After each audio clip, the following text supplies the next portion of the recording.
Sot mund të themi se jetojmë në kohën më të zhvilluar të njerëzimit. Kjo jo vetëm për sa i përket zhvillimit dhe teknologjisë, i cili na lehtëson së tepërmi jetën, por edhe në fushën e të drejtave të njerëzit.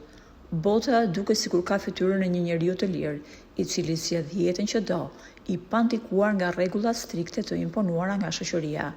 Por sot do të flasim për një histori të veçantë të ndodhur në Shqipëri, kur duhet të zbatoheshin jo vetëm rregullat e shkruara, por edhe ato të pashkruara. Është gjetur në ditare dhe arkiva e shkruar dashuria e madhe që ka patur Ahmet Zogu për bashkëshorten e tij, mbretëreshën Geraldin. Në ditaren e saj, Geraldina shkroi jetën si në përralla që i kishte dhuruar mbreti Zog. Vetë Geraldina kujton: me zyrtarizimin e fejesës, mbreti më mbuloi me stoli të blera të gjitha në Vjen. Një mëngjes kur unë me mbretin mbaruam së bizeduari, ai thirri një nga oficerët e tij, i cili hyri me një tabaka të madhe, plot e përplot me kuti.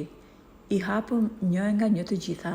Në fillim ishte një diadem që vezullonte nga diamantet, me gur në qendër ku ishte gdhendur për krenarja e Skënderbeut. Mbreti më dhuroi shumë bizhu floriri dhe diamante.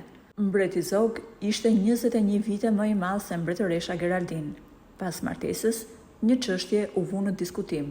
A ishte mbreti Zog dashuria e parë për Geraldinën? Zogu donte t'i mbyllte gojën të gjithë zërave që mund ta ledonin të kundërtën, dhe pas natës së parë të martesës, ai ka hapur para parlamentit çarçafin ku kishte konsumuar natën e parë bashkëshortore me Geraldinën. Parlamentarët mbetën pa fjalë nga ky veprim i mbretit, i cili kishte si synim që t'i mbyllte gojën çdo kujt që mund të kishte aludime të tjera. Zogu njihet si i vetmi mbret që mori guximin të bënte këtë shfaqje publike të jetës së tij private. Kjo ngjarje është dokumentuar edhe në shkrimet e atyre viteve dhe në gazeta jo vetëm në Shqipëri, por edhe në vende të tjera. Kjo histori, sado e pabesueshme të duket për realitetin e sotëm, është një dëshmi e fortë se si nderi, morali dhe kontrolli shoqëror dikur kalonin çdo kufi të privatësisë.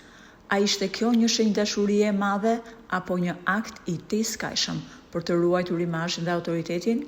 Çfarë mendoni ju? A ishte Zogu një burr që mbronte nderin apo një lider që e tejkaloi kufirin mes jetës personale dhe asaj publike? Mirëpresim të shkruani mendimet tuaja në komente.